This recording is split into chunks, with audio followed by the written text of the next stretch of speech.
Hello. Um, I would like to talk to you all about A Letter to My Mother That She Will Never Read by Ocean Vuong.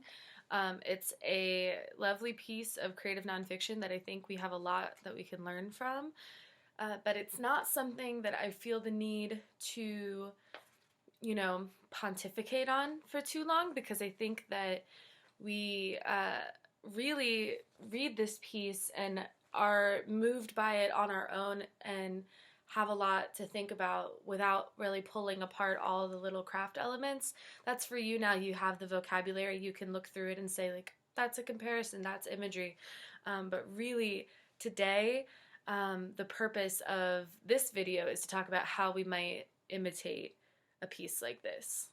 Imitations are so useful for us as writers because it gives us a chance to look at a piece that already exists and treat it as if it's a form.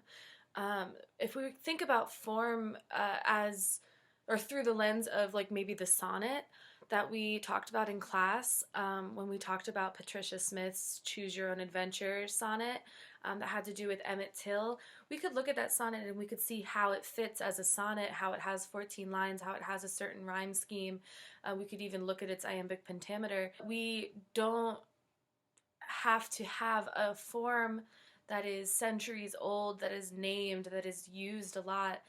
Every single piece of writing has a form. It has some sort of scheme that it's following, even if it's new to just that piece of writing. It's unique to just that piece of writing. It's something that we can find in every piece of writing, and when we go to imitate it, we look at that form as something that we can take on to tell our own narrative, to tell a different story or a different image, or a different point of view. So that's what I would like to do with Ocean Vuong's A Letter to My Mother That She Will Never Read. It follows the tradition of something called the epistolary. An epistolary piece is anything that's written in the form of a letter. There are epistolary poems as well. All it is something of address. Something is addressed to somebody else. So if you were imitating this piece by Ocean Vuong, you might want to start there. You might say, who is this addressed to? Who do I need to bring this conversation to? And how can I use a letter, the epistolary form, to talk about something complex in my life, the way that Ocean Vuong is talking about this complex situation in his life.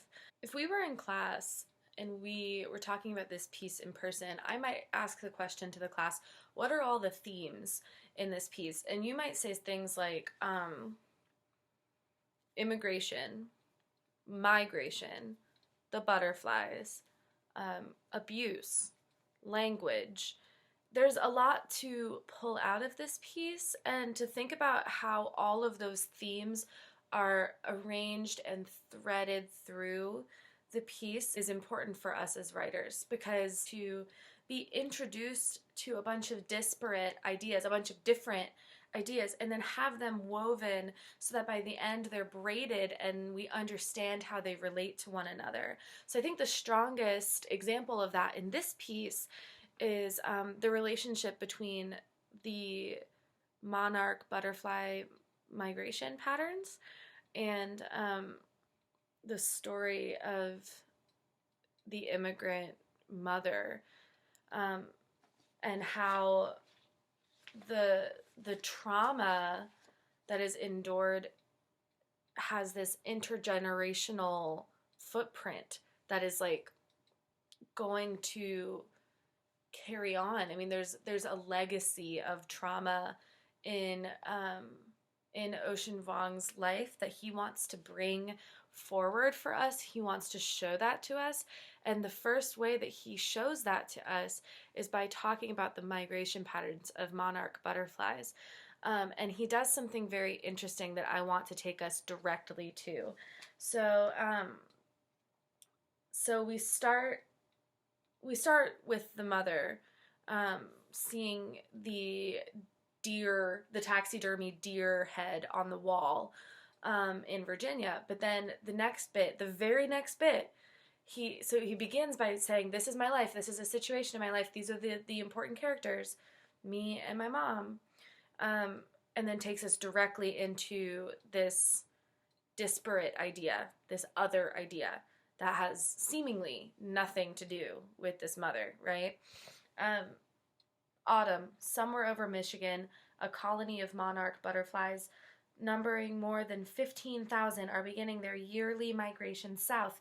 In the span of 2 months, from September to November, they will move one wing beat at a time from southern Canada and the United States to portions of central Mexico, where they will spend the winter.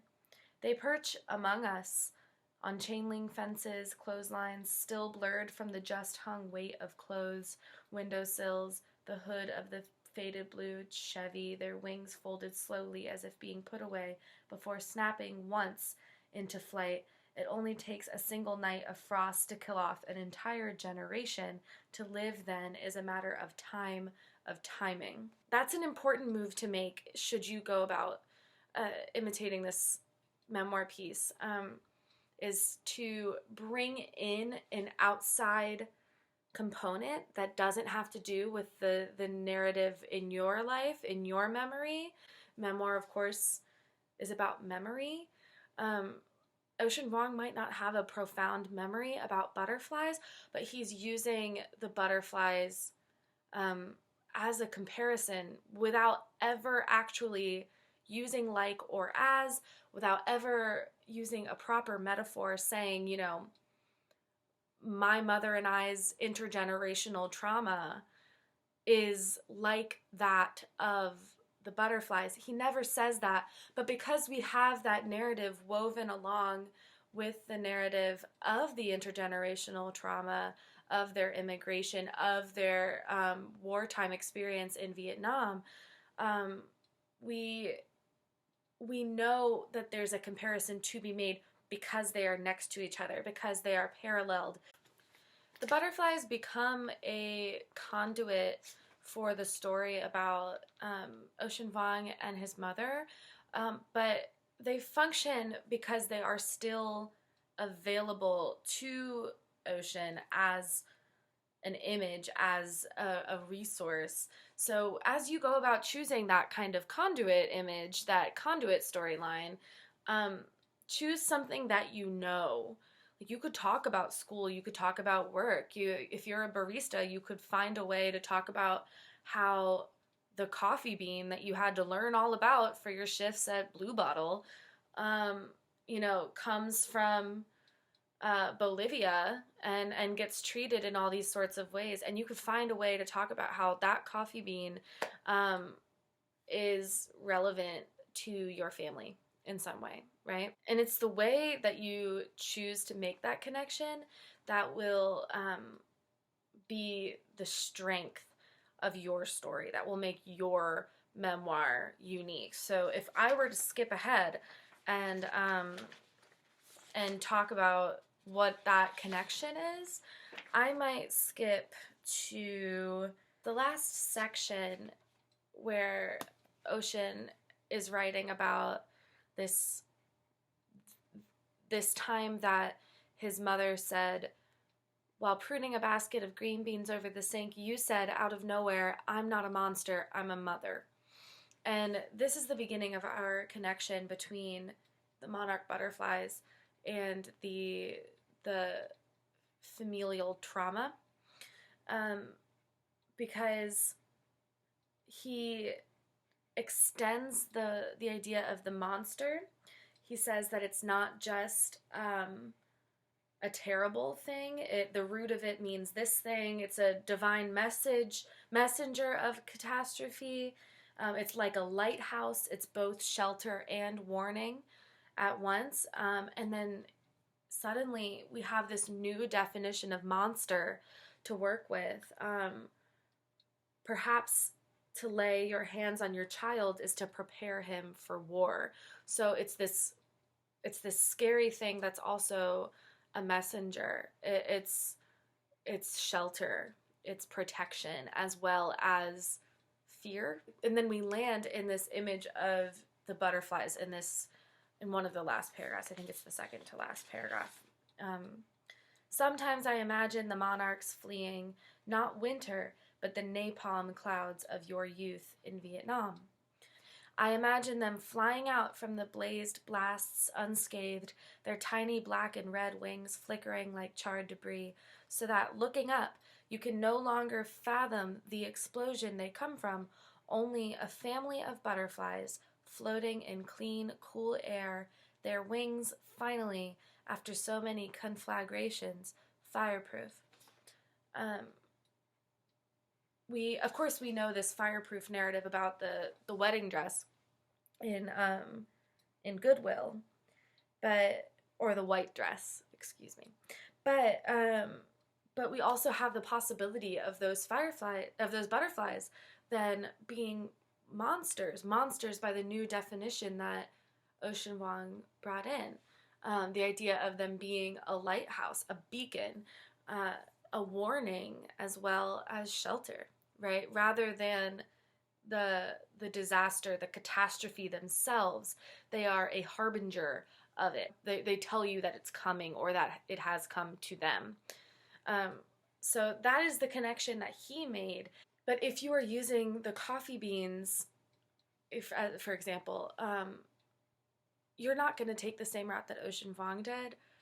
It's up to you to find that association. This imitation should be centered around a list of memories.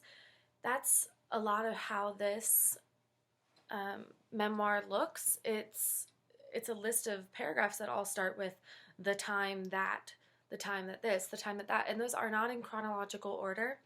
I heavily recommend that you don't put yours in chronological order, but rather that you stick to a theme in your memories and you list all of your memories that relate to that theme and start to fill that list out with writing, with ideas, with images.